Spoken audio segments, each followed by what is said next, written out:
Este que é o da escatologia. E como o pastor já nos antecedeu, disse que vocês tiveram vários estudos acerca da escatologia. Eu não sei até que ponto eu irei acrescentar alguma coisa aqui sobre o que vocês já aprenderam. Mas antes de nós entrarmos no tema propriamente dito, permitam-me rapidamente dar aqui um breve testemunho. No ano de 1994, eu casei com a irmã Débora Soares e meses depois do nosso enlace, ela se engravidou, só que a gravidez não foi avante por conta de um aborto que ela sofreu. E fomos até o hospital, a médica disse que o feto estava totalmente deformado no útero e se viesse a nascer seria uma criança com sérios problemas. Fomos embora para casa, preocupados de que ela engravidasse outra vez e a criança acabasse nascendo com as características descritas pela médica. Mas sempre há uma esperança quando resolvemos depositar nossa confiança em Deus. E assim fizemos o voto que o Senhor nos desse uma criança perfeita, onde pela primeira vez eu tivesse a oportunidade, estaria dando esse testemunho. E se aqui estou, é porque Deus nos ouviu e respondeu nosso clamor. Meses depois, ela engravidou, o gravidez foi avante, e o Senhor nos deu uma criança e nos deu até o nome Abigail. Então, nasceu e nós, para a glória de Deus, do jeito que nós pedimos, nasceu Abigail. Uma bênção de Deus, tem sido para mim assim um baluarte em todas as atividades, tanto espirituais, como também do ponto de vista econômico, porque ela é gerente da loja, ela cuida de tudo. Ela tem sido uma bênção na nossa vida, para a glória de Deus. Meus queridos, sem mais nenhuma delonga, eu quero convidá-los a lermos a carta do apóstolo Paulo, que está na primeira epístola aos Tessalonicenses, capítulo de número 4.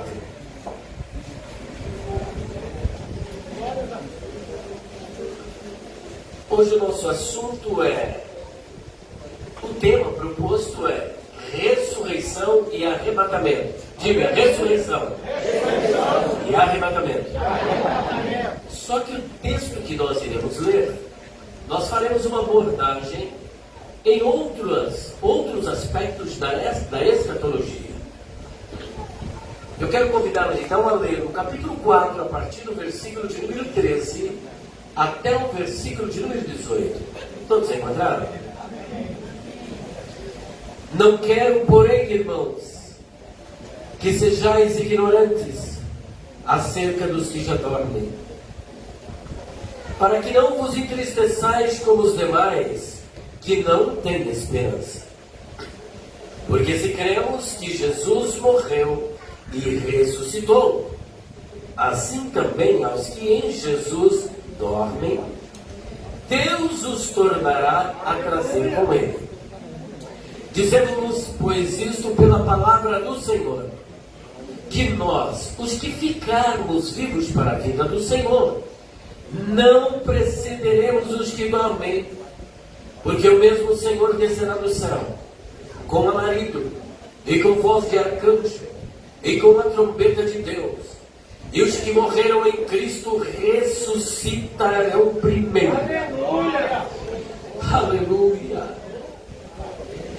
Depois nós, os que ficarmos vivos, seremos arrebatados juntamente com eles nas nuvens, a encontrar o Senhor dos ares, e assim estaremos sempre com o Senhor. Portanto, consolai-vos uns aos outros. Com estas palavras.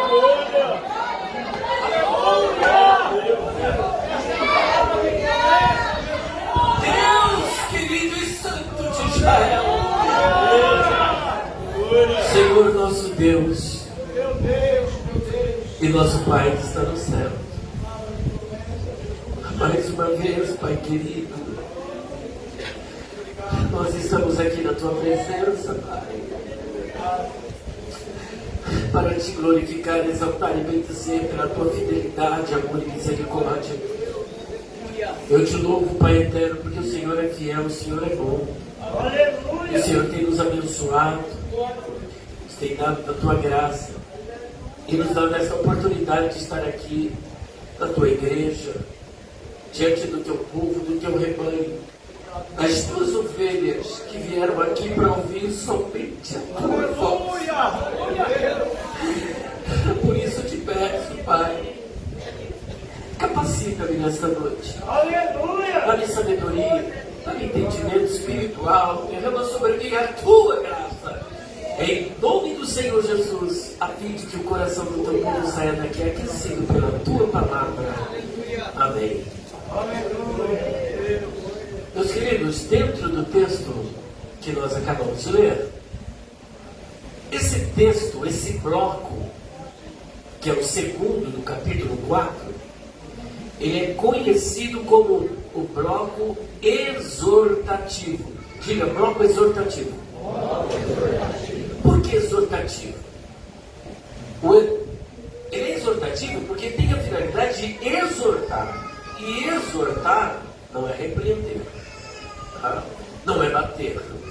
Exortar, essa palavra, esse verbo, ele é da mesma raiz que é composta o substantivo parakletos.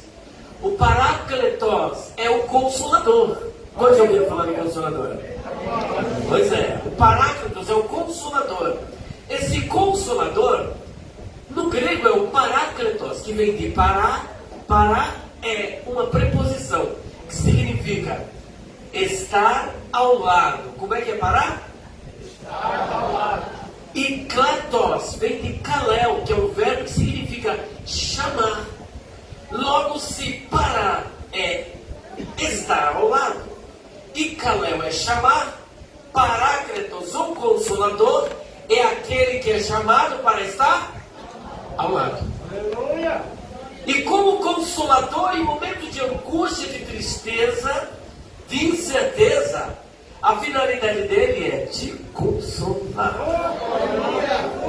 E em momentos de dificuldade, é te assistir como um advogado.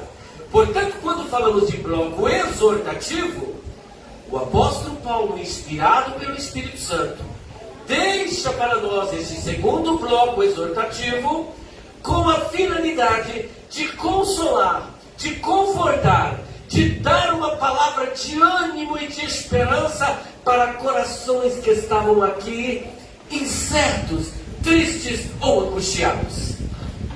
E então ele escreve esse segundo bloco, que vai do versículo 13 até o versículo de número 18. Portanto, nós temos então esse bloco exortativo. E dentro deste bloco, nós vamos trabalhar algumas verdades espirituais diretamente relacionadas à escatologia. Porque o apóstolo Paulo, ele teve o cuidado de apresentar aqui uma cronologia dos acontecimentos. A primeira abordagem que iremos fazer neste texto é sobre o estado intermediário. Repita comigo, estado intermediário. Estado intermediário. O que é o estado intermediário? O estado intermediário é o lapso temporal entre a morte e a ressurreição. Aleluia. O que é o lapso temporal? O que é o estado intermediário? É o intervalo entre o momento da morte e o da ressurreição. Então, entre a morte e a ressurreição, há um longo espaço de tempo para muitos e um curto espaço de tempo para outros. Por exemplo, Abel foi assassinado por Caim. De acordo com a nossa cronologia judaico-cristã, o mundo tem cerca de 6.000 anos. E Abel morreu mais ou menos nesta época, lá no início, há mais de 6.000 anos.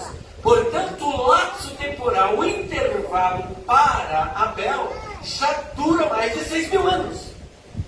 Mas existem pessoas que morreram agora, o ano passado, morreram ontem.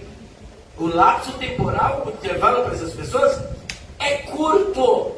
Portanto, a primeira verdade que Paulo comunica é o estado intermediário.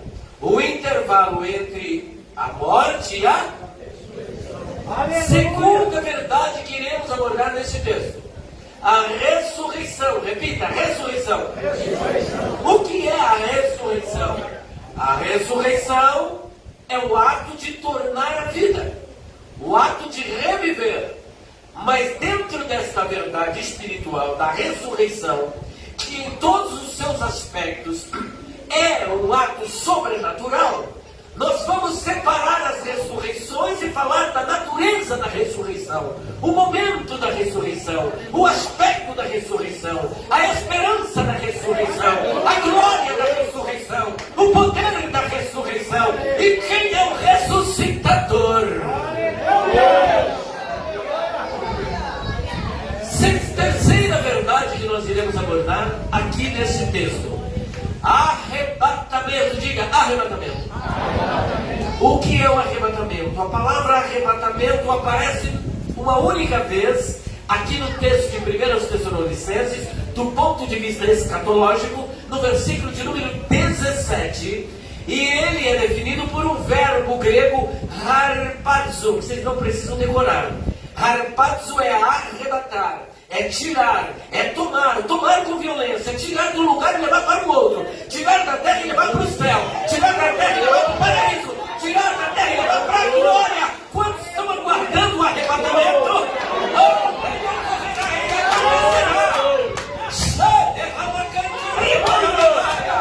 Ele está presente aqui nesta igreja, o arrebatador. Quarta verdade espiritual que queremos apresentar aqui: o estado final. Diga, estado final.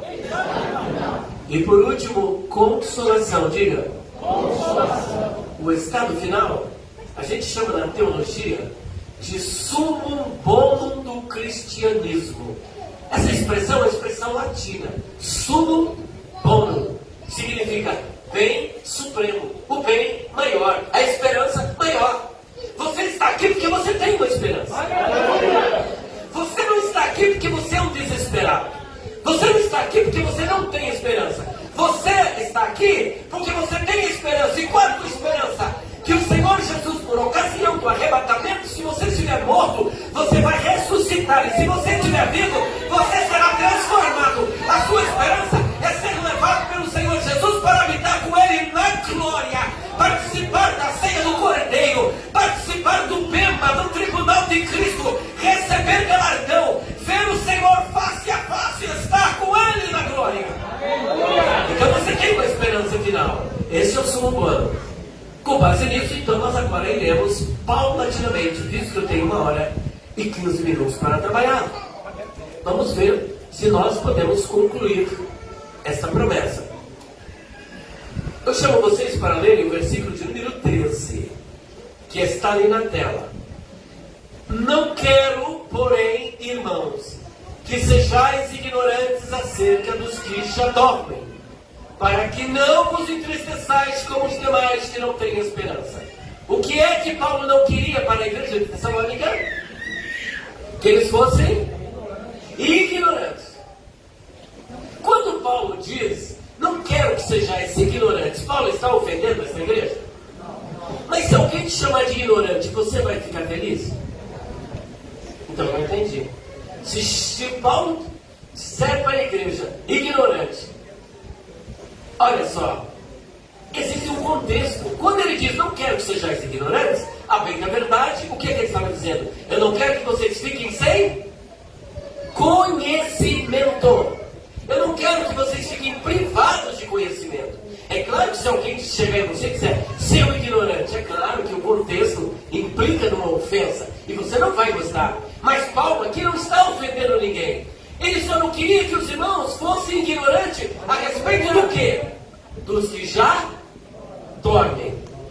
Paulo, na verdade, por que ele está dando essa palavra? Porque os irmãos sabiam que Cristo voltaria, que Cristo arrebataria a sua igreja. Mas tá, Cristo vai arrebatar a igreja, Ele voltará. Mas o que vai acontecer com o meu parente que já morreu? Com a minha mãe, com o meu sobrinho, com o meu irmão, com a minha tia, com o meu avô, com a minha avó, com a minha esposa, com as pessoas que eu tinha um grau de afetividade muito grande? Eles serão privados deste momento do arrebatamento? Paulo diz, calma aí, eu não quero que vocês fiquem sem conhecimento a respeito do que vai acontecer com as pessoas que... Quando você fala dormir, atenção, porque existe, e agora vai um momento aqui apologético, existe um pessoal de uma seita, o Adventismo do Sétimo Dia, e Testemunha de Jeová, e todos os aniquilacionistas, que eles vão pegar tomar esta palavra, dormir, para dizer o seguinte, que quando a gente morre, a nossa alma fica dormindo. Alguns chegam a dizer, não, você é aniquilado. Mas vale uma nota explicativa aqui para esse verbo. O verbo dormir, que aparece aqui no versículo de número 13, trata-se de um eufemismo. Diga eufemismo. O que é o eufemismo? É uma palavra que tem como finalidade abrandar o impacto de uma notícia.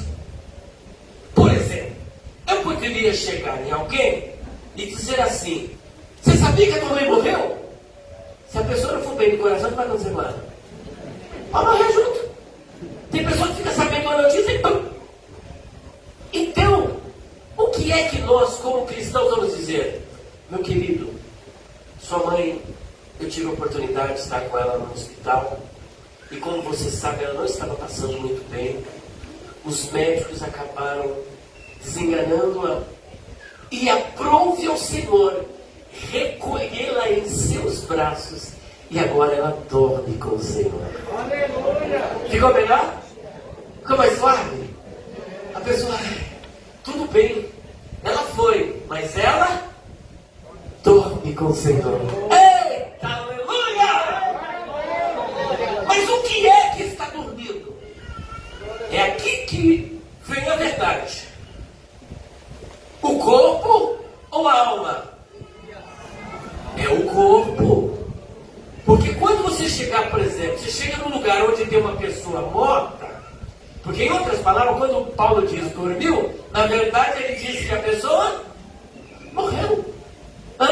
Sua mãe morreu. Alguns falam, bateu com as botas, abatuou o paletó, comeu capim pela raiz.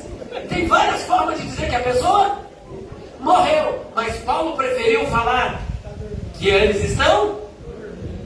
E qual que é a finalidade de Paulo?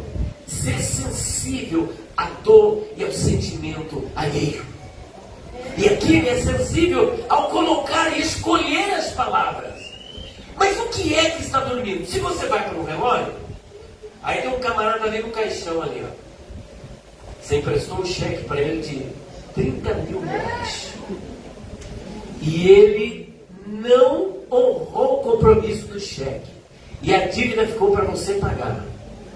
Você chega ali perto do caixão e olha bem para ele assim e fala, seu caloteiro. O que ele vai responder? Por quê? O corpo está dormindo. Por que dormindo? Porque se você olhar para uma pessoa dormindo e para uma pessoa morta, se o que estiver dormindo não se mexer, qual é a diferença entre os dois? Nenhuma. Por isso o verbo dormir. Porque a pessoa no estado de morte física é semelhante à pessoa que está dormindo. Portanto, quem dorme não é a alma. Quem dorme é o corpo. E por que a alma não dorme? Porque a alma ela continua consciente, seja no paraíso ou seja no lugar de tormento. E isso está explícito na passagem de Lucas capítulo 16, 19 a 31, que vai falar do rico e do... A Bíblia diz que Lázaro morreu e foi levado pelos anjos para onde? Para o seio de Abraão, que é o terceiro céu, para a presença de Deus. Mas a Bíblia diz que o rico também morreu e foi sepultado. O que foi sepultado? O corpo ou a alma? Vocês já viram sepultura de alma? Já viu velório de alma? Não, né? É sempre velório de quê? De corpo. Então o corpo do rico foi sepultado. Só que ali tem uma outra verdade. A Bíblia diz assim, ó. E lá no Hades, lá no inferno, e lá no Sheol, porque Sheol é a palavra hebraica e Hades é a palavra grega, e tudo é uma palavra para designar o inferno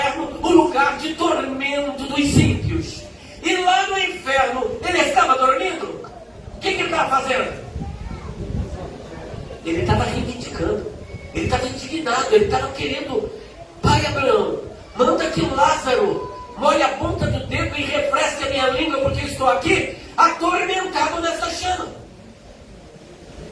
E manda também que ele vá até os meus irmãos, para que eles não venham para esse lugar. Então ele estava consciente, estava acordado, ele estava vivo, mas o seu corpo estava... É isso aqui que Paulo está falando. Não quero que sejais ignorantes acerca dos que já dormem, ou seja, aqueles cujos corpos foram para sepultura. O corpo foi para a sepultura. Se morreu em Cristo, já está na glória. Mas se não morreu em Cristo, já está no Hades. Pois bem, então nós falamos do estado da morte, o estado intermediário. E quando a pessoa está com o corpo na sepultura, ele está aguardando a segunda verdade que iremos trabalhar aqui. O que ele está aguardando? Seja o salvo ou seja o ímpio. O que ele aguarda? A ressurreição. O que ele aguarda? A ressurreição. Mas aqui começa uma grande discussão teológica. Ressurreição. Tornar a vida. Viver outra vez. Que tipo de ressurreição? Quando Cristo voltar, ímpios e salvos irão ressuscitar? Sim ou não? Claro que não. Claro que não. Gente, eu fico para discordar. Vocês não liguem para mim não. Tá bom? Então é claro que não. Por ocasião do retorno de Jesus, somente os salvos ressuscitarão. Glória a Deus. Por ocasião do retorno de Jesus, somente os salvos ressuscitarão. Só você que é salvo irá ressuscitar. Só você ressuscitará. O estudo sobre a ressurreição, para você ter uma ideia, tem um capítulo inteiro dedicado a essa verdade espiritual. Quem se lembra que capítulo é esse? Quem se lembra? Em que epístola de Paulo, vou dar a dica? Alguém falou aí? 1 Coríntios, capítulo 15. Esse capítulo 15 é conhecido como o discurso apologético em favor da ressurreição. Esse capítulo, ele vai se ocupar da ressurreição. E por que Paulo está fazendo isso? Porque havia 3 grupos na época de Paulo. Quantos grupos haviam? 3. Primeiro grupo, os que não criam na ressurreição. Qual é o primeiro grupo? Os que não criam na ressurreição. Entre eles estavam os saduceus. Os saduceus e também os gnósticos, que não acreditavam na ressurreição. E todos aqueles que estavam ligados à visão espírita, também não acreditavam na ressurreição. Este é um grupo. E pregavam que não haveria ressurreição. Segundo grupo, aqueles que acreditavam que a ressurreição já havia acontecido. Que grupo era esse? Os que acreditavam? Já tinha acontecido. Traduzindo, não tem mais nada para acontecer, porque Jesus já veio. Inclusive hoje existe este grupo. E o nome deles é preteristas. O grupo dos preteristas, os pretéritos, está no pretérito. Tudo já aconteceu, Jesus já voltou, os mortos já ressuscitaram. Então nós estamos aqui, na verdade, fazendo papel de tonto. Porque tudo que tinha que acontecer, para ele já aconteceu. Mas o terceiro grupo, que é o grupo do qual nós fazemos parte, o grupo que acredita que existe a ressurreição e que nós ressuscitaremos depois da morte. E aqui Paulo começa a trabalhar. E ele, a partir do versículo 12 do capítulo 15, ele começa a dizer aqui o seguinte. Olha o que ele diz aqui. A partir do versículo de número 12 de 1 Coríntios. Ele diz assim, olha. Ora, se prega que Cristo ressuscitou dos mortos, como dizem alguns, vocês percebem que sempre são alguns. Graças a Deus, né? Não são todos. Como dizem alguns dentre vós, estava lá na igreja lá, que não há ressurreição de mortos. Ora, se prega que Cristo ressuscitou dos mortos, como é que ousam alguns dizer que Cristo não ressuscitou? E ele então começa a trabalhar esta questão sobre a ressurreição, mostrando que existem algumas implicações de nós não crermos na ressurreição de Jesus, que não há ressurreição. Primeira, é vã a nossa pregação.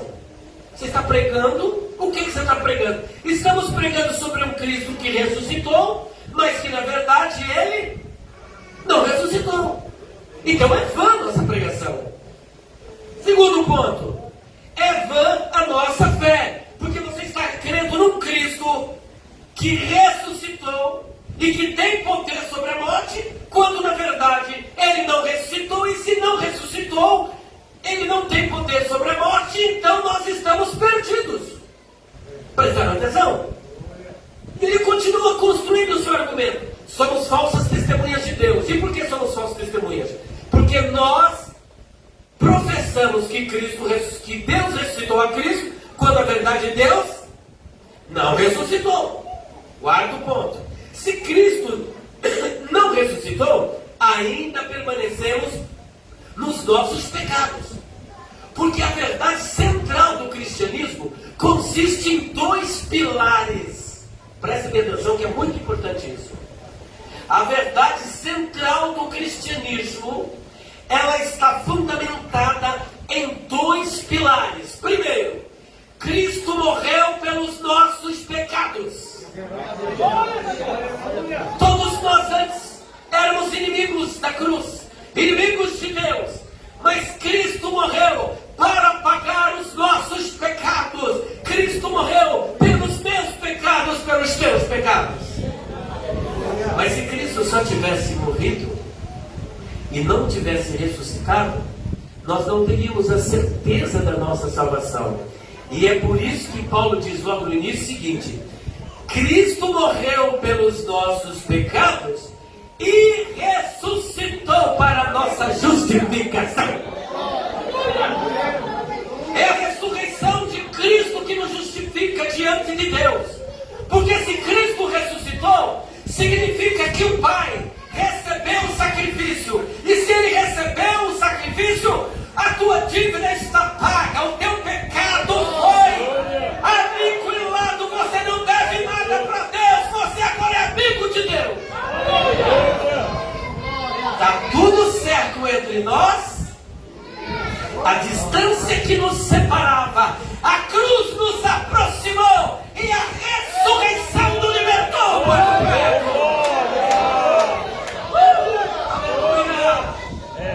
Não há dívida. Satanás não pode te acusar. O preço foi pago. O pecado foi pago. A dívida foi paga. Você está limpo, você está purificado, você não deve nada. Deus te justificou em Cristo Jesus. A doutrina da justificação deve-se ao fato da ressurreição. A justificação é conhecido na teologia, preste atenção, como o enigma de Deus. Diga, o enigma de Deus.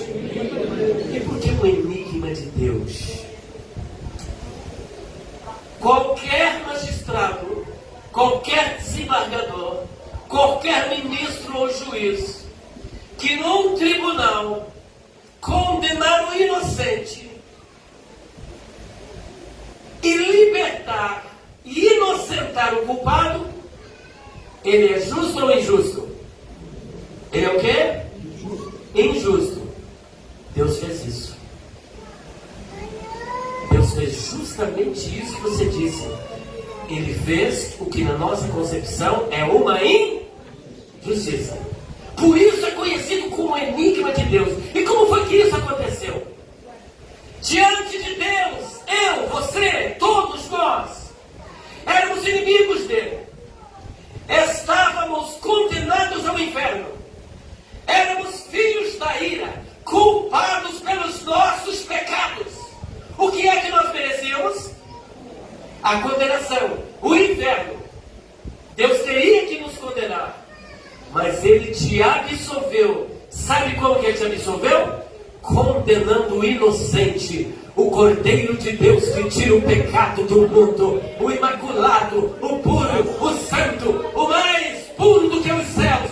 Jesus Cristo foi condenado no teu lugar. Ele foi condenado para que você fosse absolvido. Ele foi morto para que você tivesse vida e vida com abundância. Então perceba que a ressurreição, ela tem um papel de fundamental importância. E Paulo continua então, dizendo: se os mortos não ressuscitados, não ressuscitam, os mortos estão perdidos. Os que morreram, que nós dizemos que estão salvos, estão perdidos, porque eles não irão ressuscitar. E por último, somos os mais miseráveis de todos os homens. Porque muitos, eles transformam a sua esperança no quê? Numa casa, num condomínio, num carro, numa mulher bonita, num homem bonito, numa farta caderneta de poupança. E ele faz a sua vida aqui, porque ele não tem esperança. A esperança do ímpio é aqui e agora. Por isso ele vai gozar dos prazeres agora. Por que você acha que o mundo cai na gandaia? Por que o mundo cai na farra? Porque essa é a única esperança dele. Mas a nossa esperança é a sua vinda. A nossa pátria está no céu, de onde aguardamos o Salvador, que é Cristo, o Senhor. A nossa esperança é uma esperança viva. A nossa esperança é o retorno de Cristo. E por isso muitas vezes nós pagamos um preço, procurando viver em santificação, procurando viver na presença de Deus, resistindo às tentações, para que naquele dia nós não sejamos confundidos. Agora no versículo de número 20 do capítulo 15, olha o que Paulo agora confessa: mas de fato Cristo ressuscitou dentre os mortos. O que aconteceu? Mas de fato o quê? Cristo ressuscitou dentre os mortos. E o que mais? E foi feito o quê? As primícias dos que dormem. O que Paulo quer dizer com isso? Ele afirma que Cristo ressuscitou, mas não contente em falar da ressurreição de Cristo, ele acrescenta algo. O que ele diz? Que Cristo foi feito o quê? As primícias. O que significa isso? Primeiro, a ressuscitar. Primícias é uma palavra que vem do grego aparre. Diga aparre. Essa palavra aparre é a forma grega de uma expressão hebraica bikurim, que havia em Israel várias festas judaicas. E uma dessas festas era chamada de Hag HaBikurim. Não precisa decorar isso. Hag HaBikurim, que significa a festa das primícias. O que era a festa das primícias? Era a festa dos primeiros frutos. Quando a colheita estava para ser colhida, né? Quando a lavoura estava para ser colhida, o que é que era feito? O pessoal não entrava na lavoura para colher. E uma pessoa via o fruto que havia amadurecido primeiro, e geralmente era o fruto da cevada.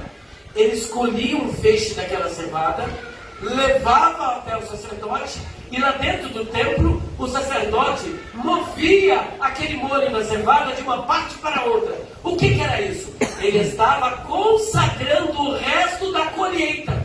Depois de consagrado o resto da colheita, o povo podia entrar na roça e fazer a colheita. Só que antes de fazer a colheita, primeiro era colhido o molho das primícias. Agora Paulo toma isso como ilustração para mostrar que Cristo é esse molho que foi colhido primeiro.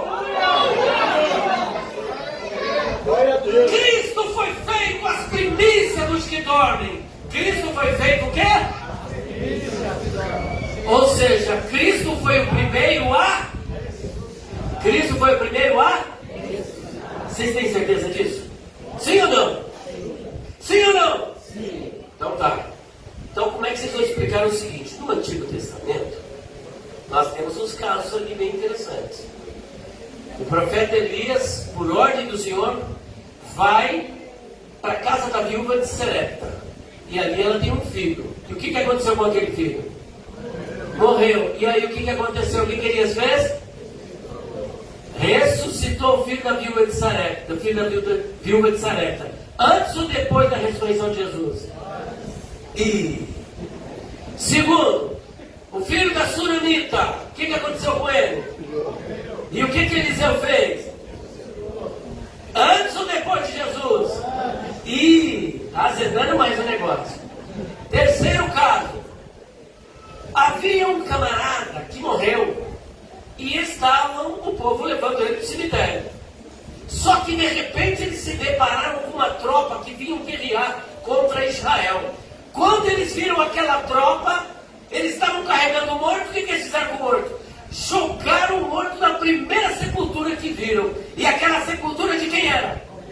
A cova de Eliseu. Quando o morto bateu nos ossos de Eliseu, o morto saltou e saiu correndo. Ele também ressuscitou e saiu. Por que eu digo que eles são correndo? Porque aquele morto havia morrido ali naquele dia ou um dia antes. E ele sabia quem eram os inimigos de Israel. Quando ele viu aquela multidão correndo e ele saltou na mesma hora, ele viu também os inimigos. Vocês acham que ele ia ficar ali? Ele falou: o quê? Perna pra que te quero? Sebo na canela e estou correndo. Ele ressuscitou antes ou depois de Jesus? E Lázaro? E o filho da viúva de Naim? E aquela menina Talita? Então como é que Jesus pode ser o primeiro? Igreja? Vocês disseram que tinha certeza. Vocês têm certeza que Jesus foi o primeiro? Sim ou não? Sim. Ah, porque sim. Se tem uma multidão aí que ressuscitou antes dele. Porque essas pessoas que ressuscitaram é um tipo de ressurreição que nós temos registrado na Bíblia cerca de 9 ou 10 casos. Só que todas essas pessoas voltaram a morrer. Mas Jesus ressuscitou para nunca mais morrer. Ressuscitou com o corpo glorificado, imortal, incorruptível. A ressurreição de Jesus é imortal. A ressurreição de Jesus é glorificada, é gloriosa. A ressurreição de Jesus é para uma verdade incorruptível. A ressurreição de Jesus é uma ressurreição celestial, porque é um corpo glorificado para viver no céu. E para viver no céu tem que ter corpo celestial. Sem corpo de glória não tem como habitar no céu. Vocês se lembram de Moisés? Moisés chegou em Deus e disse assim: Senhor, rogo-te que me mostres a tua. Eu quero te ver, Senhor. Ele falou: Moisés, logo no início da sua carreira, quando eu te chamei, você se revoltou e deu 5 desculpas indesculpáveis. E eu não te matei. Deus ficou irado com Moisés. Deus podia ter matado. Mas não matou. Segunda vez, Deus disse para Moisés: Moisés, bate na rocha. Ele fez o quê? Bateu. Só que na segunda vez, o que Deus disse? Fale com a rocha. Moisés foi lá irado e ó, Deus poderia tê-lo. Agora o que ele está pedindo? Roga-te que me mostre a tua. Falou: Moisés, espera um pouquinho, você está de brincadeira comigo. Eu já podia ter matado 2 vezes. Agora você está pedindo para me ver. Nenhum mortal, ninguém pode ver a Deus e continuar vivo. Quando Isaías teve aquela visão, ó, foi uma? No ano em que morreu o rei Uzias, eu vi o Senhor assentado sobre um alto e sublime trono. E ele tem aquela visão, depois o que ele diz? Ai de mim, que bom! Porque eu sou um homem de lábios impuros e habito no meio do povo de impuro. E os meus olhos viram o rei, o Senhor dos exércitos.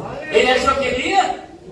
Sansão, ou melhor, Sansão, Gideão, achou que iria morrer. Manoá achou que ia morrer. Por quê? Porque ninguém pode ver a Deus e continuar. Então ninguém pode ir para o céu com esse corpo mortal. Ninguém vai para o céu com o corpo incorruptível. Quem vai para o céu precisa passar por uma ressurreição gloriosa. Corpo incorruptível, corpo imortal, corpo glorificado para poder habitar na região celestial. Senão essa pessoa morre. E Deus não quer que tu morra. Deus quer que você viva, porque lá você vai viver eternamente. É vida para sempre. Portanto, então aqui nós temos a questão da ressurreição. Cristo foi feito no versículo 23, o apóstolo Paulo aprofunda o texto e diz o seguinte: mas cada um por sua ordem. Cristo depois os que são de Cristo. Quem são os de Cristo? A igreja, aqueles que creram em Cristo, aqueles que receberam a Cristo. Primeiro falando do estado intermediário, intervalo entre a morte e a ressurreição. Segundo, falamos sobre a ressurreição e mostramos a diferença entre a ressurreição para a vida e a ressurreição onde as pessoas voltam a morrer. Nessa ressurreição para a vida existem 4 fases. Quantas fases? 4. Por que 4? Porque é uma só ressurreição para a vida, mas em 4 etapas. A primeira etapa, quem foi o primeiro? Jesus. E quem será o segundo grupo? Os que são de Cristo, que é a terceiro grupo. As 2 testemunhas, falou ali, moço. As 2 testemunhas, no meio da grande tribulação, as 2 testemunhas, está lá em Apocalipse capítulo 11, serão mortas em praça pública, ficarão 3 dias e meio mortas, mas depois o Espírito de vida levantará essas 2 testemunhas e elas receberão um convite: venham, subam para cá, subam para o céu. E elas subirão para o céu. E o 4º grupo, quais são? Quem é? Rapaz, é professor de escatologia, hein? Sabe tudo desse menino. O 4º grupo, os mortos no período da grande tribulação. Aqueles que morreram no período da grande tribulação. Porque muitas pessoas morrerão na grande tribulação. Bom, feito isso, temos uma última ressurreição. Esta última ressurreição, vou deixar com a palavra. Qual é a última? A dos quem? Meu Deus, traz esse menino pra cá, ué. A dos ímpios. Porque os ímpios ressuscitarão. Quando mesmo, jovem? Aí eu já tenho uma divergência com ele. Pelo menos alguma coisa a gente tem que discordar aqui. Eles ressuscitarão depois do milênio. Vamos ver isso? Pelo menos uma coisinha, né? Então vamos lá, capítulo 20 de Apocalipse. Eu nervoso. Não, mas ele é ótimo, excelente o professor. Apocalipse capítulo 20, versículo 4 e 5. Eu quero que vocês, por gentileza, leiam. 1, 2, 3. E vi Tronos, e assentaram-se sobre eles, e foi-lhe dado o poder de julgar, e vi as almas daqueles que foram degollados pelo testemunho de Jesus, e pela palavra de Deus, e que não adoraram a besta, nem a sua imagem, e não receberam o sinal das suas testas, nem nas suas mãos, e viveram e reinaram com Cristo durante 1000 anos. E o que mais? Mas os outros mortos não reviveram, até que os 1000 anos se acabaram. Esta é a primeira ressurreição. Então esses ímpios só ressuscitarão quando? Depois de 1000 anos. Você está de parabéns. Pelo amor de Deus. Não, é um equívoco. O professor não era. Ele se equivoca. Você conhece, viu? Pode botar para quem conhece, tá? Então essa última ressurreição, que é conhecida como a segunda ressurreição, é a segunda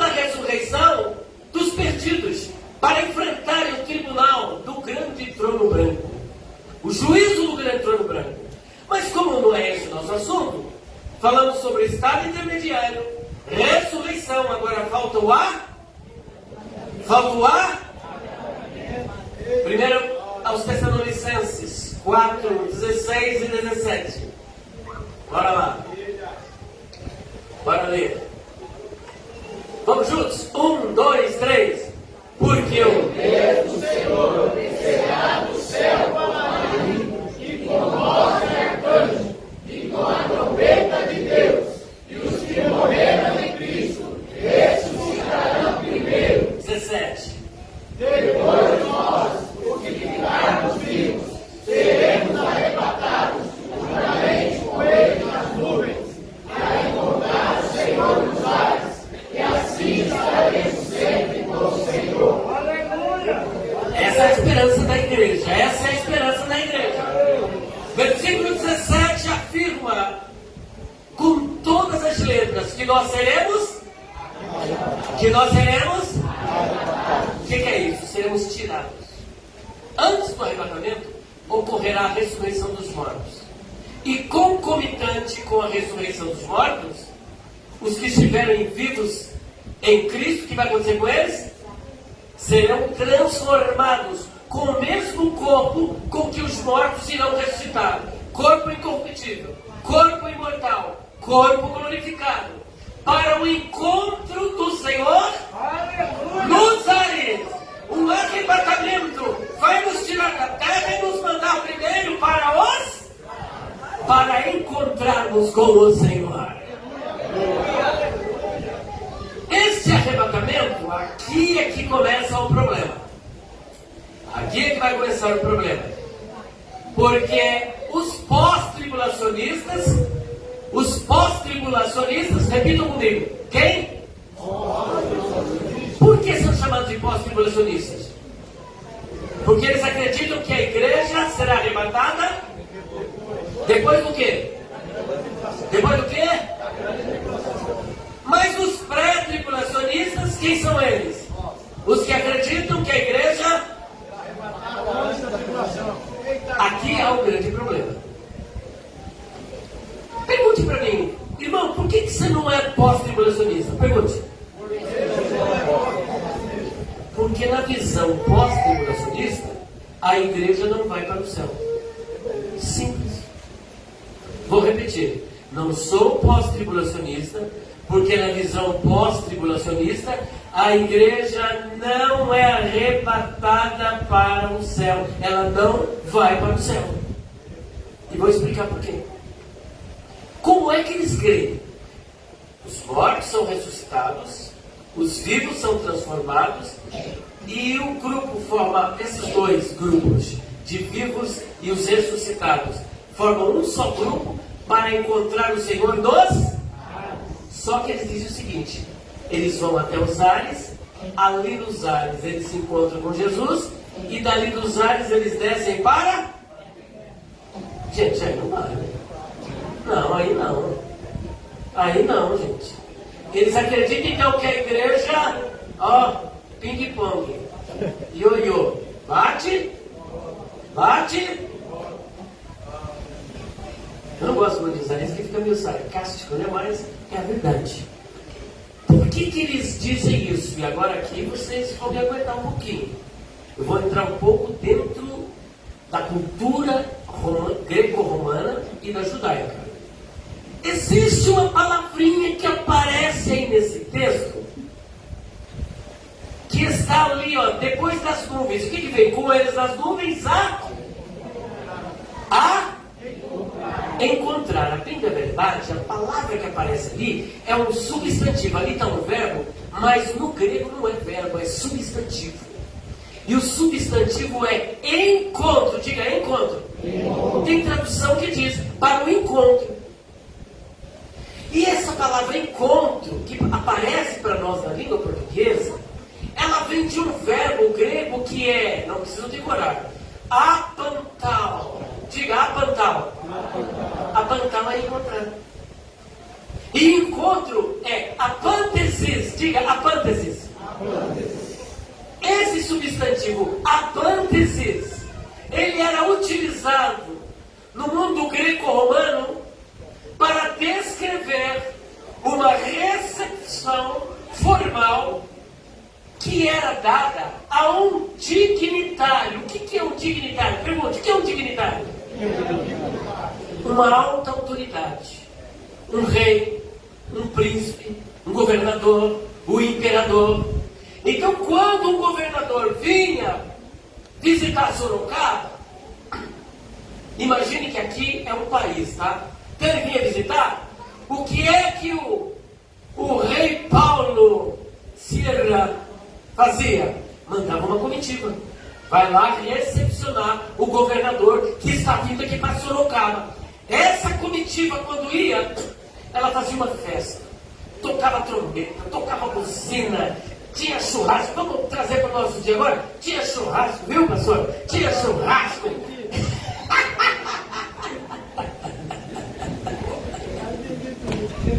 Ai, tá mistério, tá se enrolando aqui, viu, querido? O pregador não come para pregar, mas ele come. Beleza. É tudo brincadeira, né, gente? Mas vamos voltar para a seriedade agora. Então ele designava essa comitiva para recepcionar o dignitário. Quando recepcionava o dignitário, o que a comitiva fazia? Voltava com o governo para a terra do governo ou trazia o governo para Sorocaba?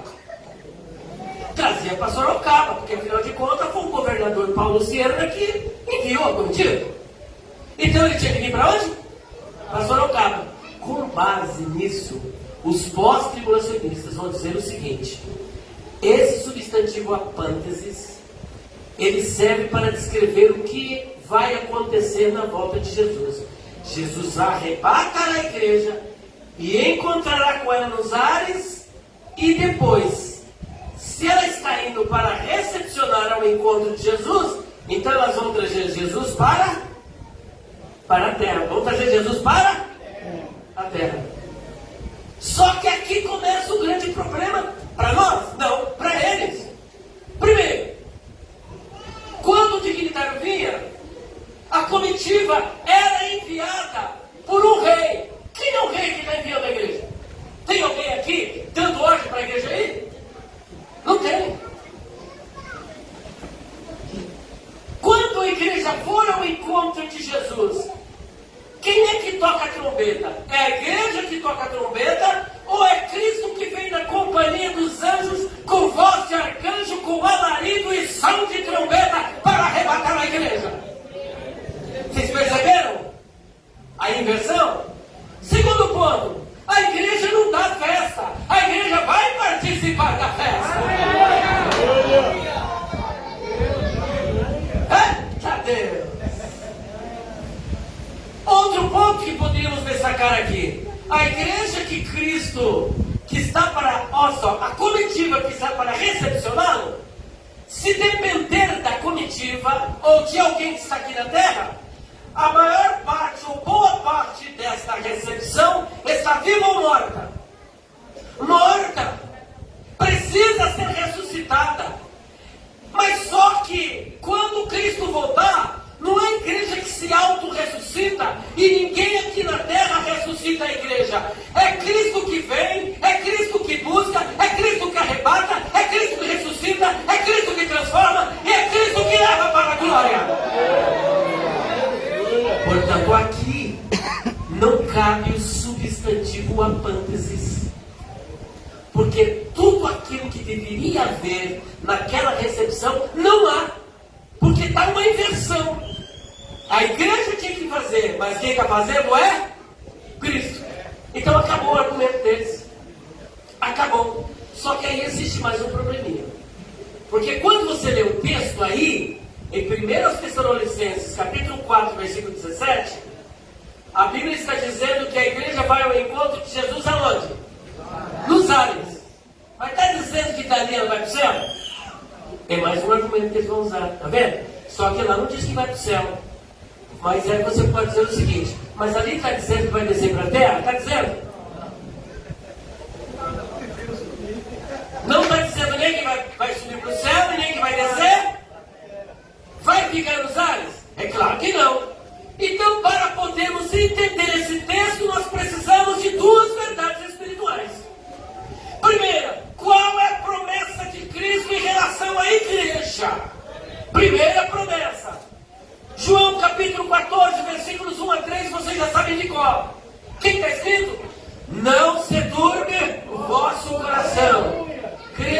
em Deus, crede também em mim. Na casa de meu Pai há muitas moradas. E se não fosse assim, eu vou teria dito: vou preparar-vos lugar. E quando eu for e vos preparar lugar, voltarei outra vez e vos levarei para mim mesmo, para que onde eu estiver, vocês estejam também. A grande pergunta agora que não quer calar é: onde é a casa do Pai? Pergunte. Onde é a casa do Pai? Jesus responderá com Mateus capítulo 6, versículo de número 9, na oração do Pai Nosso, a oração dominical que ele ensina para os discípulos. Portanto, vós orareis assim. Como é que é para orar? Pai nosso que estás no céu. Eita glória! Pai Nosso que está no céu! A casa do Pai é o céu e é para lá que Jesus levará a igreja. É para o céu!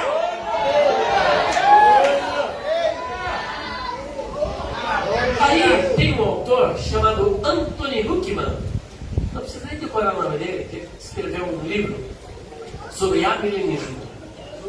E neste livro, Anthony Huckman, ele diz o seguinte: a igreja não irá para o céu, porque céu não é lugar de corpos glorificados. O que ele diz? Que o céu não é lugar de quê?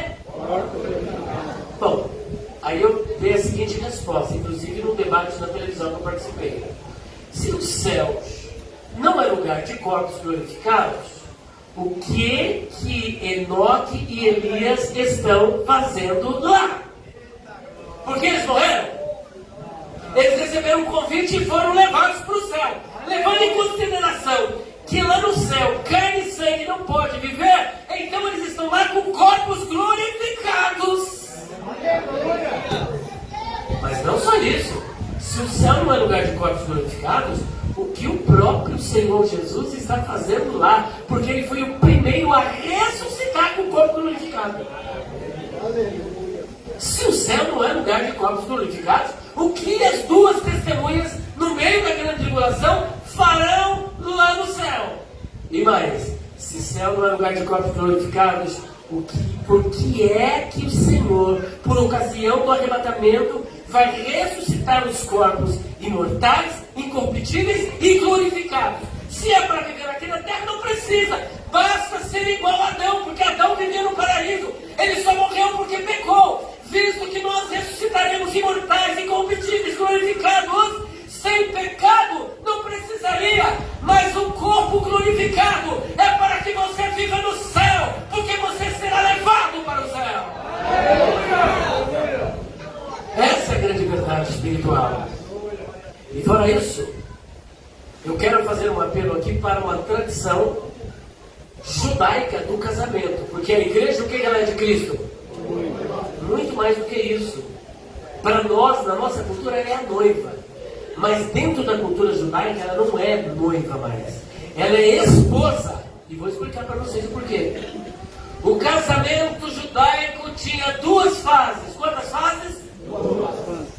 A primeira chamava Kiddushin. Diga Kiddushin.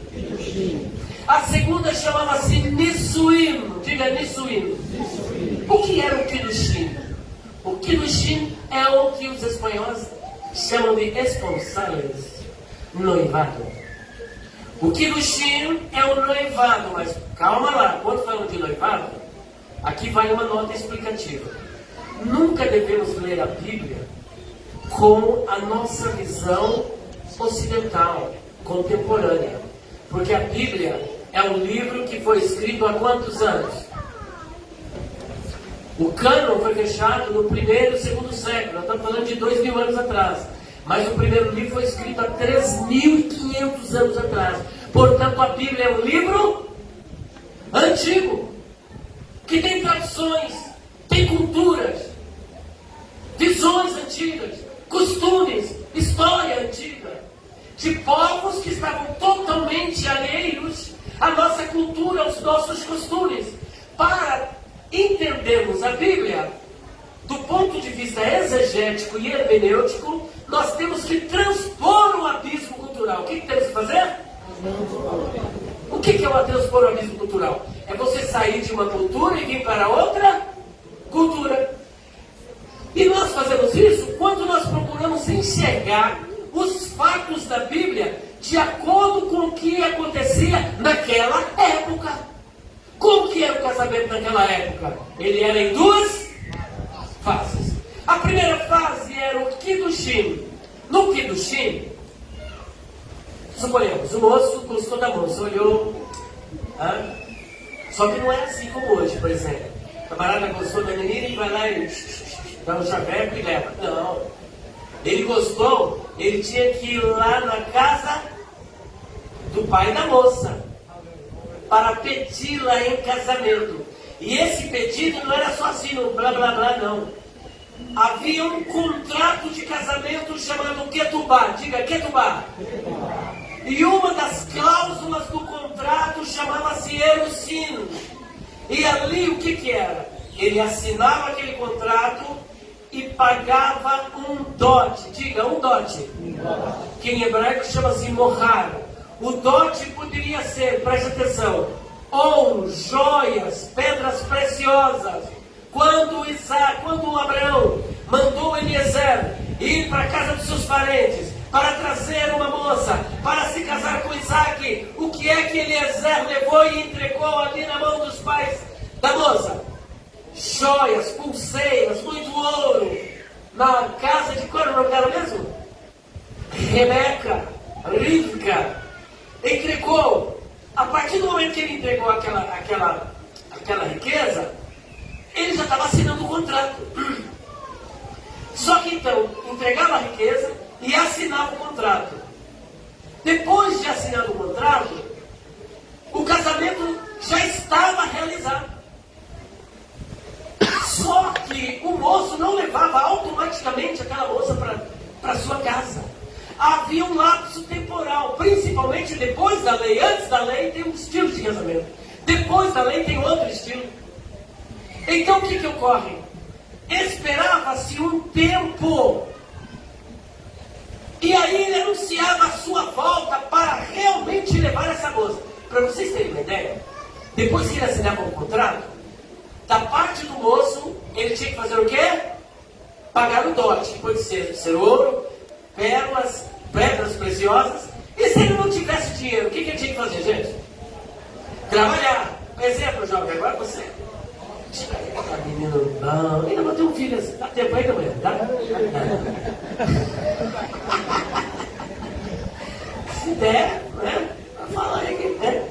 Pois é, Jacó trabalhou 7 anos. Na verdade, ele trabalhou 14 anos, que foi enganado pelo sogro, né? Trabalhou 7.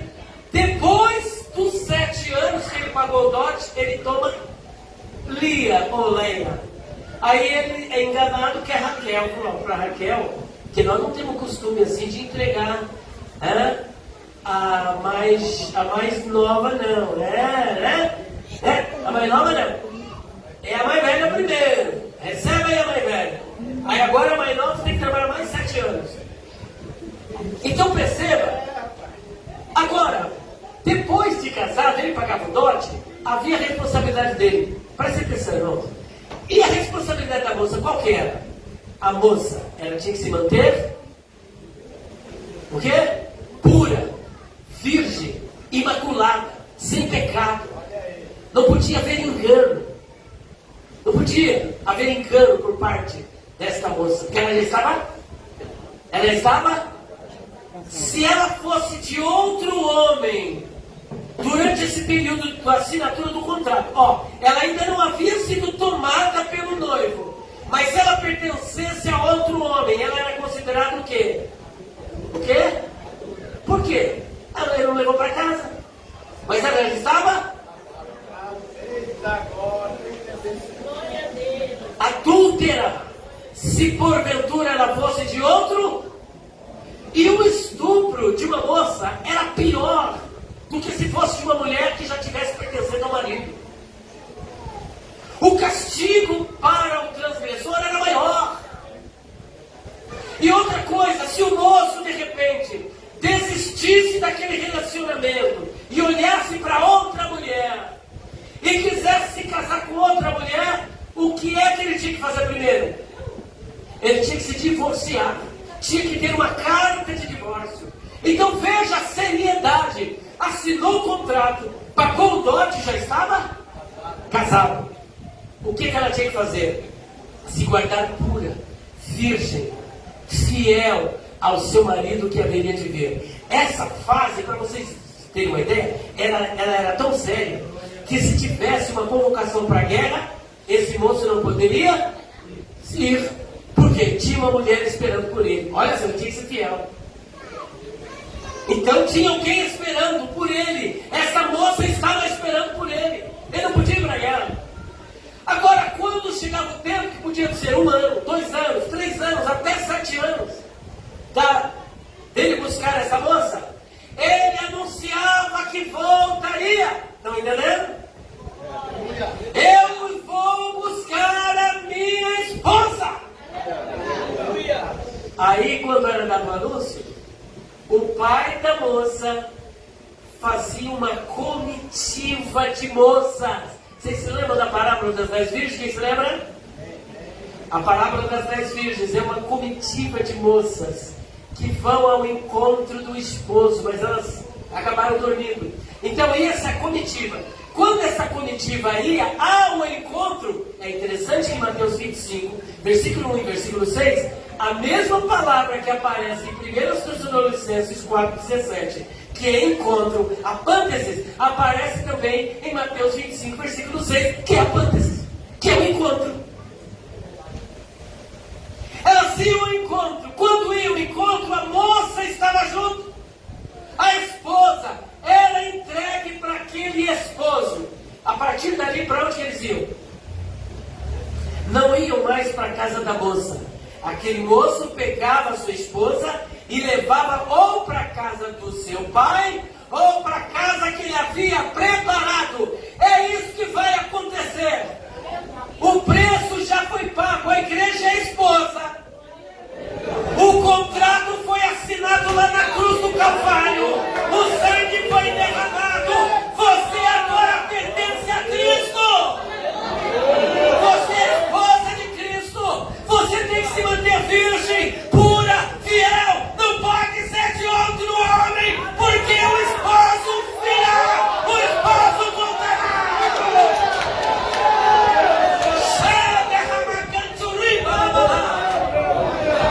Você não pode pertencer a outra divindade.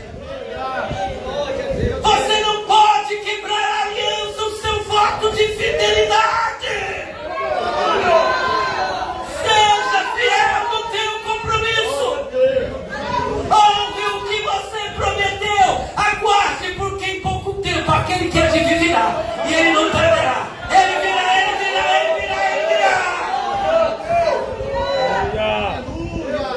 Porque passaram os céus e a terra, mas as minhas palavras não vão te passar.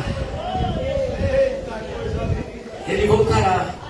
Ele disse: na casa do meu pai, se não fosse assim, vou preparar lugar. O preço eu paguei na cruz.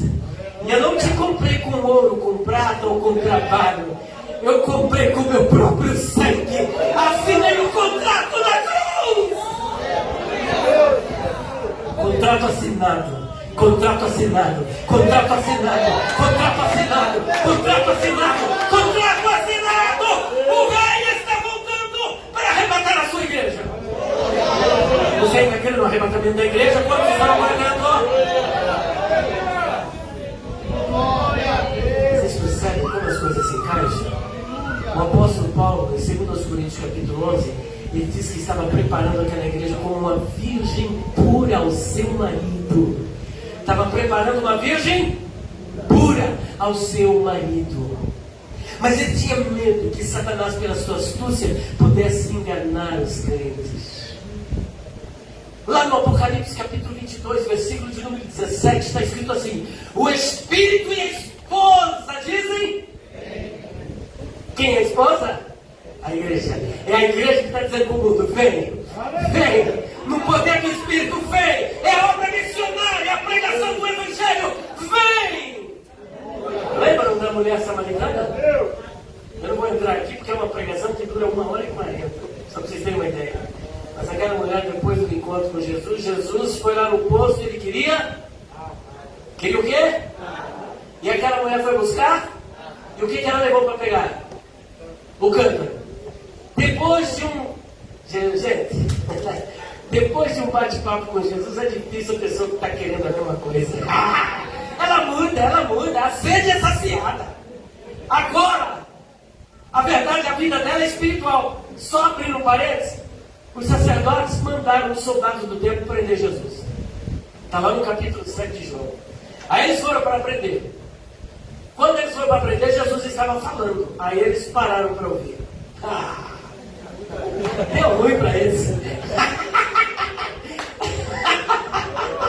Deu ruim, fui parar para ouvir ele. É difícil ouvir Jesus e continuar querendo fazer o que você está querendo. Não tem como. Se você nasceu de novo, se você se converteu, ao se encontrar com Jesus, as suas ideias mudam, a sua atitude muda, a sua vida muda, o seu querer muda, o seu desejo muda, o seu olhar muda. O que você quer tem que mudar, ou então você não se converteu. Acabam de ouvir a pregação, aí vão embora. Quando chega lá no templo, os sacerdotes falaram: cadê o homem? Vocês não trouxeram? Eles disseram: mestre, ninguém nunca falou com esse homem, nunca. Não deu. A gente ia até aprender, mas sabe o que aconteceu? O quê? Nós ficamos presos na pregação dele. Não tem como você continuar sendo a mesma pessoa depois de ouvir Jesus e deixar a palavra dele entrar no seu coração.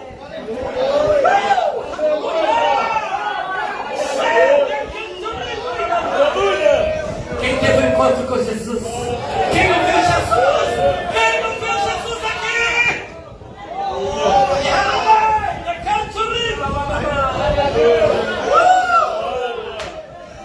Aquela mulher era uma mulher de vida torta. Vai buscar o teu marido. Eu não tenho marido. Ele disse: isso tudo você disse com verdade. Porque 5 marido tiveste, e o que você agora tem não é seu. Vê direito o que tu está fazendo. Você está deixando criança segurando a saia da mãe lá, e eu tomando conta do marido que não é seu. Vai cuidar da sua casa e deixa esse marido que não é seu. A partir do momento que ela vai lá, Jesus quer água, e a mulher foi tirar água. Jesus agora começa a confabular com ela, a trocar ideias.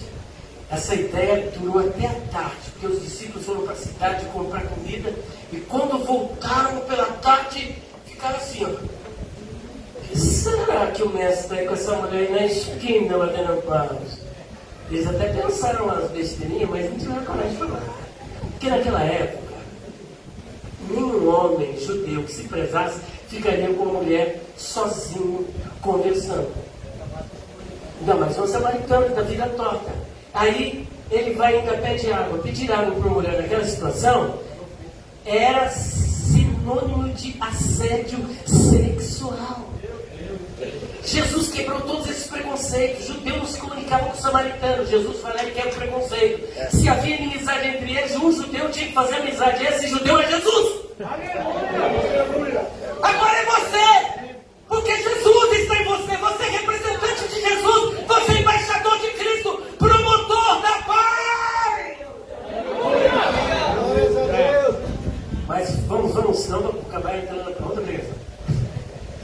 Quando aquela mulher então acaba de ouvir de Jesus, eu vou fazer uma pergunta para vocês. Jesus bebeu quantos copos d'água? Quem sabe? Nenhum. E aquela mulher levou quantos cântaros de água? Nem Jesus bebeu o H2O e nem a mulher levou. Inclusive, nem levou o cântaro. Largou tudo. Sabe por quê? Porque o cântaro que é o coração estava cheio da água da vida. Havia água da vida naquele cântaro, naquele coração.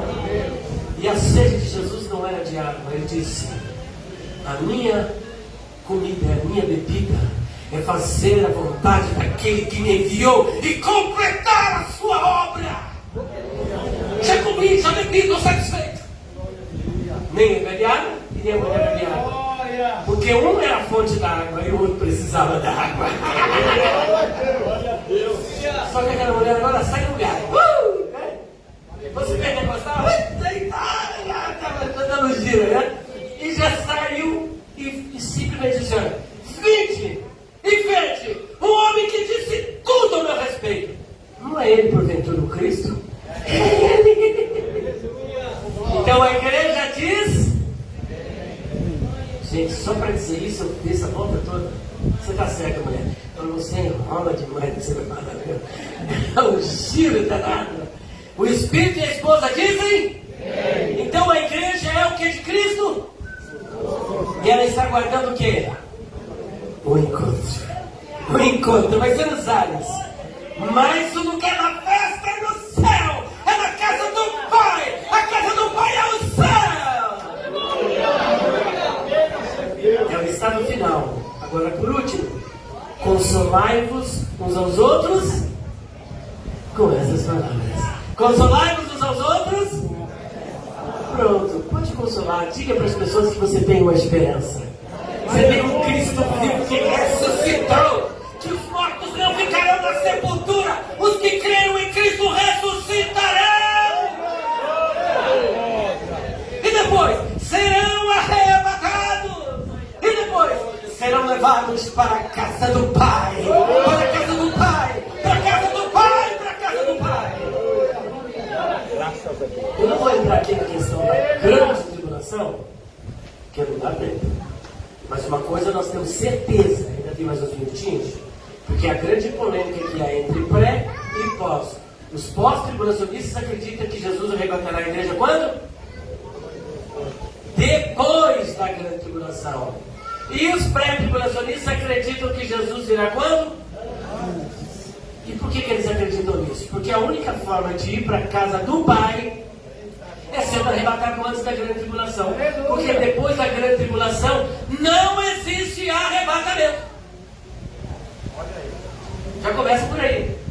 Segundo, eles não conseguem colocar a igreja no céu. Aí eles vão dizer o seguinte: a casa do Pai é o novo céu e nova terra. Então, o novo céu e nova terra é centenas e centenas de anos depois.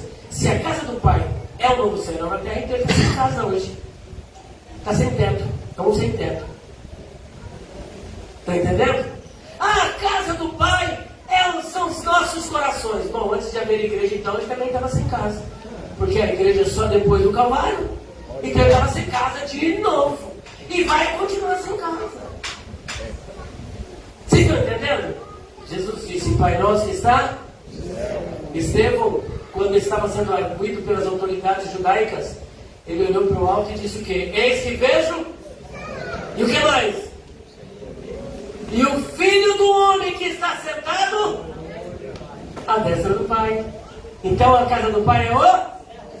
João Evangelista, estando na ilha de Patmos, ele teve uma visão, que está ali no capítulo de número 4, versículo de número 1. Ele diz o seguinte: e abriu-se uma porta no céu, e ouviu uma voz do céu que disse o quê? Suba para cá. E ele vai e sobe, ele é arrebatado. E quando ele... Oi? Pro céu. Agora quando ele chega... Qual é o seu nome, Jorge? Joabe, que benção. Joabe significa Jeová é pai, ou Yahvé é pai. Ele é pai mesmo. Agora quando ele chega lá no céu, ele vai contemplar algumas bresuras lá no céu. E o que é que ele vê? Ele vê um que está sentado sobre o trono. Ele vê um que está sentado sobre o trono. E ao redor do trono havia 4 seres viventes. E mais ao redor havia 24 anciãos também assentados. Só que não somente isso. Ele estava ali agora querendo saber quem é que ia pegar o livro e abrir o livro e desatar os 7 selos. De repente, quem aparece? O leão da tribo de Judá, o Cordeiro de Deus que tira o pecado do mundo e pega o livro daquele que está sentado sobre o trono. Mas ele está sentado sobre Acabou a conversa, gente. Acabou a conversa, como diz o mineiro, acabou a conversa. Tá bom? Eu sou neto de mineiro, gente. Então eu me vejo no Bernardo falar assim, tá? Então acabou a conversa, chega de prosa, tá? O Vardemiro fala, chega de resenha, chega de resenha, aí vai fazer resenha. Então presta atenção. Em Apocalipse capítulo 3, versículo 10, eu gostaria que projetasse na tela, por favor. Apocalipse 3, 10, e nós vamos provavelmente parar por aqui. Juntos, 1, 2, 3. Como guardaste a palavra da minha paciência, também eu te guardarei na hora da tentação, e há de vir sobre todo o mundo, para tentar os que habitam na terra. Glória a Deus! Quem está fazendo essa promessa? Para que igreja? Filadélfia. Igreja do Amor Fraternal. O que ele diz? Como guardaste a palavra da minha paciência sem olhar para lá. Continue. Eu também guardarei quando? Alguns dizem na hora. Ele não diz que vai guardar na hora. E ele não diz que vai guardar na tribulação. Daniel, quando a escritura foi assinada, ele 3 vezes por dia orava com a janela aberta para Jerusalém. Levaram ele e jogaram ele aonde? Na cova dos leões. Deus salvou Daniel na hora da cova ou dentro da cova? Na hora da cova ou na cova? Os 3 jovens, Sadraque, Mesaque e Abednego, foram guardados da hora da fornalha ou guardados na fornalha? Vocês entenderam a diferença? Você ser guardado na cova significa que você será tirado ou guardado lá dentro da cova e não antes.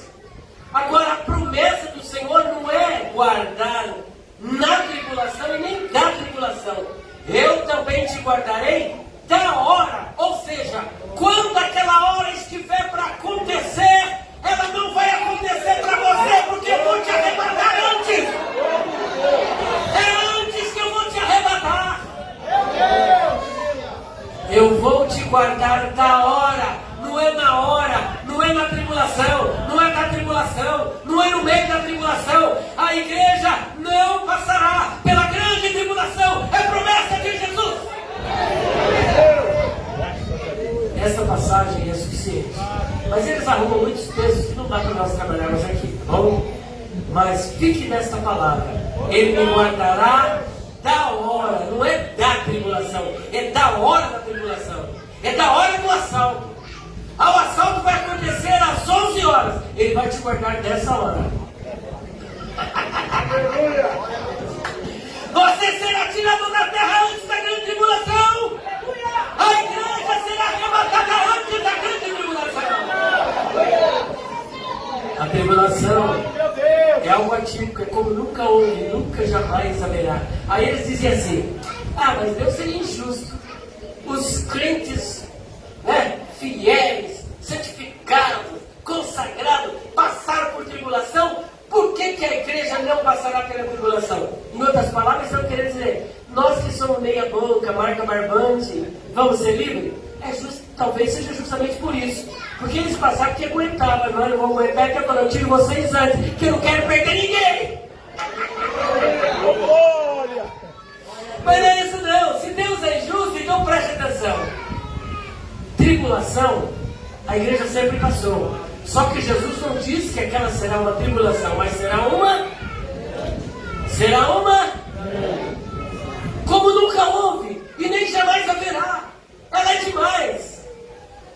E a Bíblia diz que se aqueles dias não fossem abreviados, nem os escolhidos, nem os santos se salvariam, nem os judeus, que são os escolhidos, que são santos. É outra história, gente. Escatologia é muito longo esse negócio. Então percebam que é uma tribulação diferente. E é por isso que a igreja não passará pela grande tribulação. Que Deus abençoe a igreja no nome do Senhor Jesus.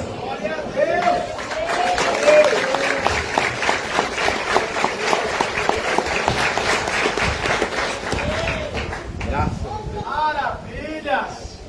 Existe alguém aqui entre nós, em primeiro lugar, que ainda não tem essa certeza, não serve a Deus, fala, eu ainda não assinei um contrato com Jesus. Essa é a oportunidade para você assumir esse compromisso.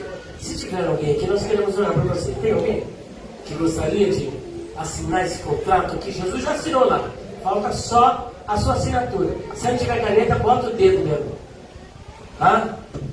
Se não tem ninguém, Deus abençoe. Meus queridos, rapidamente eu trouxe algumas literaturas aqui para vocês. Inclusive o nosso lançamento sobre escatologia. Se você quiser aprofundar um pouquinho mais esse argumento, perguntas escatológicas difíceis de responder. Por que não sou pós-tribulacionista? Por que a igreja não passará pela grande tribulação? Quem são as duas testemunhas? Quem são os escolhidos ali de Mateus capítulo 24? Gente, são 100 abordagens que nós fazemos. A visão pré, pós, mesmo tribulacionista, arrebatamento parcial, arrebatamento para ele, o que é a grande tribulação, enfim. São 496 páginas só sobre este assunto. Essa obra custa 190. Uau, vou pagar isso? Não. Você vai pagar preço de lançamento, apenas R$90. Tá bom? Temos essa. Segundo, com quem se casou Caim? Onde esteve Jesus dos 12 aos 30? O que era o espinho na carne de Paulo? Quantos tipos de cruzes havia na época de Jesus e que tipo de cruz ele foi crucificado? E quantos quilos pesava esta cruz? O que é blasfêmia contra o Espírito Santo? Por que esse pecado não pode ser perdoado? Tem 36 temas neste livro.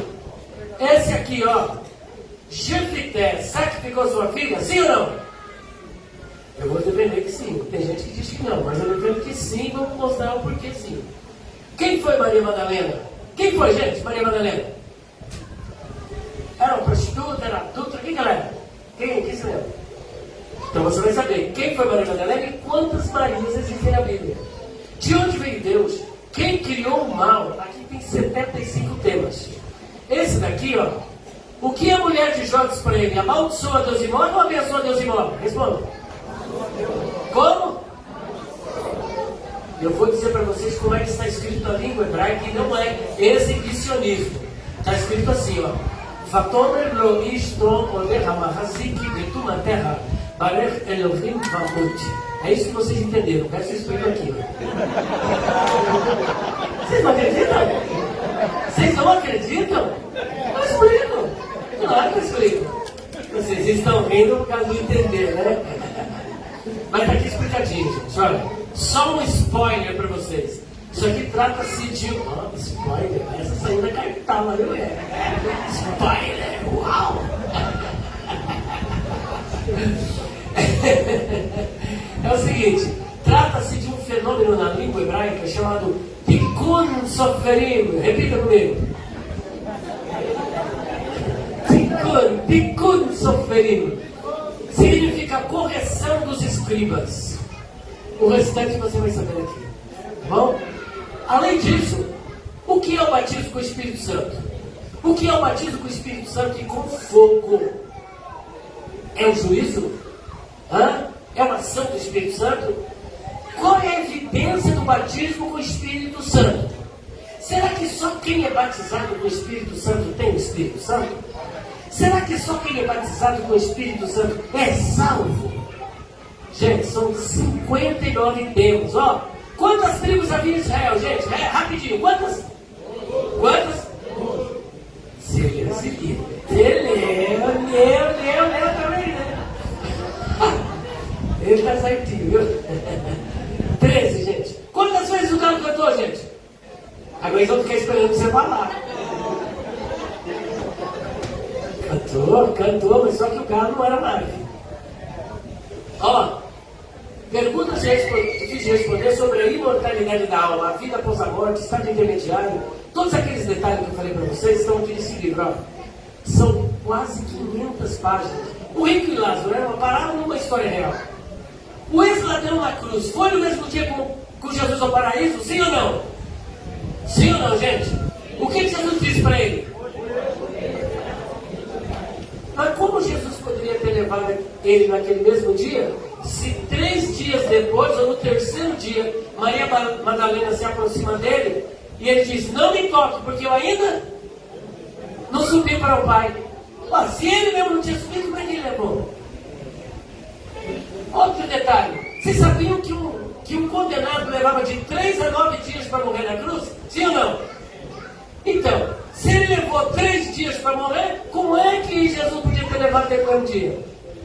Ai, ai. Gente, tem resposta, tá aqui, ó. Tá aqui, você fala, agora eu vou levar esse livro. Tudo isso tem resposta. Essas perguntas que eu fiz para vocês são os adventistas do 7º dia que gostam de fazer. A testemunha de Jeová, para querer enrolar vocês. Eu já vou explicar essas duas aqui, porque eu não quero, de repente você não pode comprar, então como é que sai dessa? Vou explicar rapidinho, tá? Uma pessoa levava de 3 a 9 dias para morrer. Mas por que aquele moço morreu no mesmo dia? Porque os judeus foram até Pilatos pedir para quebrar as pernas dos crucificados. Esse ato de quebrar as pernas chamava-se crurifrágio. Quando quebrava as pernas, a pessoa não se sustentava mais na cruz e morria por asfixia ou morria de insuficiência cardíaca, porque todo o sangue era derramado. Ela levava de 12 a 30 minutos para morrer, de modo tal que ele morreu naquele dia. Quando Jesus disse, não me toque, porque eu ainda não subi para o Pai, Jesus não subiu para o Pai com o corpo glorificado, mas em espírito como Deus, ele sobe, porque ele é Deus. Jesus era homem e era Deus. Morreu como homem, mas não como Deus. E como Deus, ele cumpriu a sua promessa e levou o ex-ladrão na cruz. Eu estou dando essa explicação porque vai, que você não pode, aí você fala, meu Deus, aí fica essa pulguinha na sua orelha, né? Eu não quero deixar pulga na orelha de ninguém. Tá aqui. E por último, olha só o tijolo. Isso aqui expulsa até demônio. Se não quiser sair, ó, é só soltar assim, ó.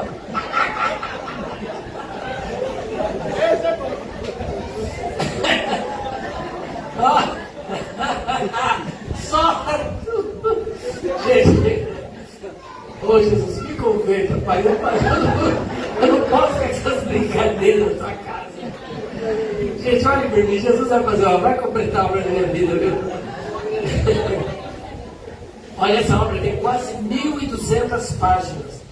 Dicionário de palavras, expressões, interpretação e curiosidades bíblicas. Aqui tem teologia, tem etimologia, tem usos, costume, cultura. Aquilo que nós fizemos, transposição do abismo cultural, tem aqui. Aquela explicação que eu dei para vocês sobre o casamento judaico, está tudo aqui. Como é que o judeu vê o casamento? Está nessa aqui de escatologia. Só esse dicionário, gente, ele custa R$360. Quanto custa? É caro, né, gente? Fala a verdade. Gente, não vou falar, não é uma frase que o pessoal diz. Eles dizem assim, olha, só acha caro o livro quem não sabe o preço da ignorância. Não é ofensa. Ou seja, só acha caro o livro quem não sabe o preço da falta do conhecimento. Mas, pelo amor de Deus, é uma frase. Então não tem livro caro. Só que, na verdade, não é esse valor que tu vai pagar. Você vai levar esse dicionário que custa 360, esse que custa 180, esse que é 95, mais esse que é 95, mais esse que é 30, mais esse que é 190, tudo por 450. E como é que eu pago? 3, 4 vezes. Mas eu quero individual. Aí a gente vende 90, 20, 60, 60, 100 e 180. Amém, pessoal? Gente, vocês não entenderam o que eu disse não, né? É uma frase, tá? É apenas uma frase, pelo amor de Deus. Não quero que vocês... E se alguém se ofendeu, em nome de Jesus, já me perdoa. Tá bom? Eu quero sair daqui na bênção. Agora, eu vou fazer igual a pessoa da congregação. Quem sentir de comprar, compra. E quem não sentir, compra assim mesmo. E agora eu vou falar igual... Ih, Jesus, tem vergonha. E eu vou falar igual o Valdemir. Eu trouxe a maquininha, viu? E eu abençoo quem pagar o Pix.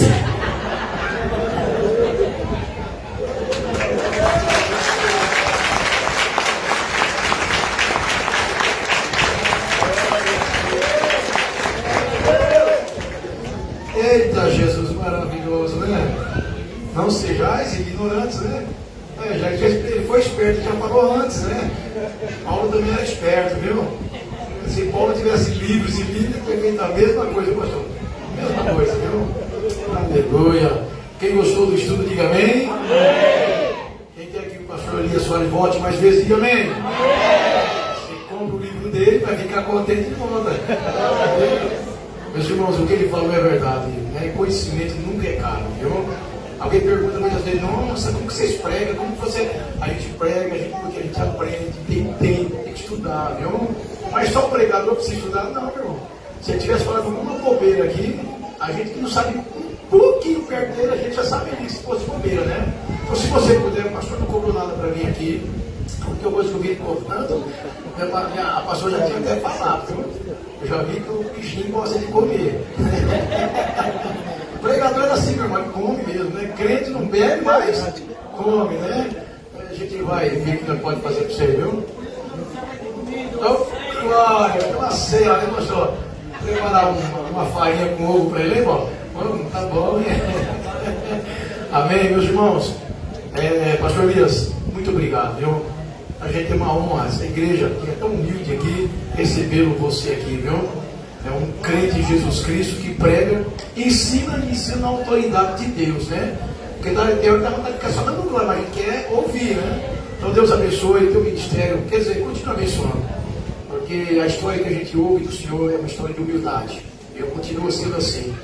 Nós tivemos um pastor aqui, Deus já levou ele, pastor Pacheco. Eu tenho visto o Senhor, eu lembro do Pacheco, que é um grande conhecimento. Mas ei, tão humilde, nem parecia que conhecia tanto, né? Mas que Deus continue abençoando o Senhor, a sua esposa, seu ministério. E esse negócio de filho, deixa esse bem quietinho, deixa Deus Aleluia, meus irmãos, vamos ficar em pé. Se você puder, compra lá, ou todo livro, ou compra um livro, paga lá em 3 vezes, 4 vezes, deixa de comer lá umas tortas, umas pizzas desse mês, em vez de comer, come esse livro, deve ser coisa linda, né? Então, se você pode, ajuda o pastor, ele veio aqui com o coração aberto para abençoar, nem sabia onde era essa igreja aqui, falou, estou indo aí, né? Deus abençoe. Antes de nós orarmos, eu quero convidar aqui com o Paulo, mostrando que agora faz parte da nossa escola, ele vai dar continuidade, né? Já falei para os irmãos, ele vai dar continuidade aqui na escola dominical, mas eu quero chamar aqui o nosso irmão Joário. Joário, eu tenho uma honra, viu, de pastorear uma igreja onde tem um jovem desse nível, viu? Pastor, não é chato com o senhor? Ih, rapaz, como é gostoso conversar com esse cara, viu? É muito bom, né? Graças a Deus. Quero chamar aqui também o nosso irmão Fábio e o nosso irmão Natan, que são os professores aí da escola dominical também, né? Pedir para vocês que Deus abençoe vocês, continuem trabalhando nessa escola. Isso aqui foi muito lindo, viu? Muito lindo. Continue deixando Deus usar vocês na escola. E você que quiser aprender mais, venha na escola. Nós temos pessoas capacitadas aqui, viu? Vocês perceberam que o Lobos de Oliveira está abençoado com pessoas que estão na frente, mas estão capacitadas. Nós vamos orar. Não estou esquecendo que não, né? Essa aqui é a equipe da escola, né? O superintendente, o próximo agora, os professores, isso aqui. Tem mais alguém? A Tayara também na parte das crianças, né? Também, vem cá, Tayara, representando a liderança das crianças aí também, que sempre sobra das crianças, né? Glória a Deus. E todos os demais irmãos que estão trabalhando ali com as crianças nos cultos, Deus abençoe vocês também, viu? Nós vamos orar por vocês e a partir de agora, Sandro, você que está com a rede aí, até agora foi bom, tenta melhorar mais, viu? Nós já conversamos algumas coisas. O Paulo sempre se preocupou muito com a escola dominical, né? Muito. E a gente viu que a escola dominical, ela cresceu. Hoje eu não pude vir, meus irmãos, fiquei bravo. Aconteceu um negócio aí, a gente tem tudo que a gente pode dar, né? A gente tem nossos afazeres também, mas eu fiquei sabendo que foi uma bênção, né? Foi uma bênção. Deus continua abençoando os irmãos que são escoleiros dominicais, né? E você que não é, parte começa ali, viu? Porque a escola dominical é coisa boa. Eu quero pedir para o nosso irmão, fora que ele lembra ali, esqueci o nome do senhor, que fica ali, Rosinildo, não, irmão Rosinildo, pega o microfone ali. Eu queria que o senhor abençoasse esses irmãos, agradecendo a vida do nosso irmão Paulo. Por que está tirando o irmão Paulo? Ninguém está tirando nada. O Paulo está precisando também, né? Ele está com a escola, com as crianças, com missões. Falei, gente, não é fácil. Nós já tínhamos conversado com o nosso irmão Paulo há algum tempo lá atrás, para ele que Deus preparar. Você para com a escola e ele vai continuar com as crianças, vai continuar ajudando o Wilson. Pode ter bastante experiência, pode trabalhar junto com ele aí, viu? E o Sam fica também junto com ele agora, abençoando no campo missionário aí, tá bom? Vamos estender as mãos para essa equipe, vamos abençoá-los, porque a escola dominical não é fácil, né? Tem que ter amor para poder ser professor de escola dominical. Pode orar, irmão. Vamos orar. Soberano Deus, glorioso e eterno Pai, te louvamos, meu Senhor, por esta oportunidade que o Senhor tem nos dado de podermos estar aqui nesta noite, aprendendo a tua santa e bendita palavra. Pai querido e eterno, rogamos a Ti, ó Pai, nesta hora, por cada vida, meu Senhor, que está sendo, ó Pai, apresentada neste momento. Continue abençoando, ó Pai, prosperando o ministério confiado à vida dos Teus filhos, da Tua serva também, ó Pai. Deus querido e santo, no nome de Jesus, ó Pai, dá-lhe sabedoria, dá-lhe entendimento, ó Pai, muito amor no coração, meu Senhor, para poder, ó Pai, trabalhar no ensinamento da Tua santa e bendita palavra, pois precisamos crescer, meu Senhor, e assim o Teu nome ser glorificado neste lugar. Prospera, ó Pai, esta casa, meu Deus, a vida do pastor, ó Pai, que está à frente, ó Pai, deste rebanho.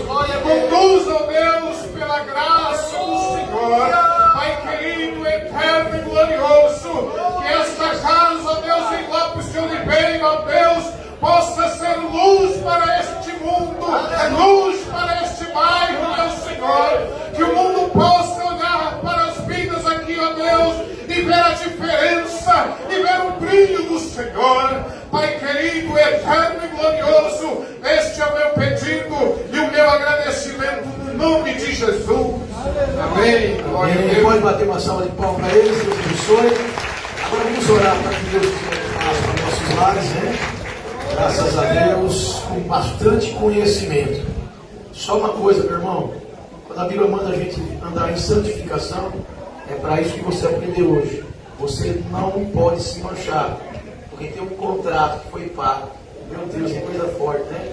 O que Deus fez por nós é coisa linda. Nós já estamos contratados, temos um compromisso com Ele e nós não podemos nos manchar com nada, viu? Então, toda vez que o diabo oferecer alguma coisinha para você, você diga: já tem um contrato assinado.